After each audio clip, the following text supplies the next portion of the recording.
Ramnagar ISBT এলাকায় মর্মান্তিক সড়ক দুর্ঘটনা, নিহত কাছাড়ের জেলা শাসকের ড্রাইভার। শিলচরে ফের মর্মান্তিক সড়ক দুর্ঘটনা। রামনগর আইএসবিটি সংলগ্ন এলাকায় বলিরো গাড়ির ধাক্কায় প্রাণ হারালেন কাছাড়ের জেলা শাসকের ড্রাইভার। গুরুতর অবস্থায় হাসপাতালে নিয়ে যাওয়া হলেও শেষ রক্ষা হয়নি। ঘটনায় এলাকা জুড়ে শোকের ছায়া নেমে এসেছে। মঙ্গলবার বেলা প্রায় 11:30টা নাগাদ এই দুর্ঘটনাটি ঘটে শিলচরের রামনগর আইএসবিটি সংলগ্ন এলাকায়। মৃত ব্যক্তির নাম হরিসিংহ, বয়স 59 বছর। তিনি রামনগর লামার গ্রামের বাসিন্দা। সূত্রের খবর অনুযায়ী তিনি কাছাড়ের জেলা শাসকের বাহন চালক পদে কর্মরত ছিলেন। এদিন হরিসিংহ AS11U 4503 নম্বরের স্কুটি নিয়ে শিলচর থেকে করিমগঞ্জের দিকে যাচ্ছিলেন।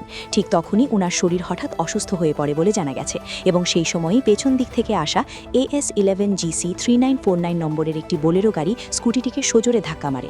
দুর্ঘটনার ফলে গুরুতরভাবে আহত হন হরিসিংহ।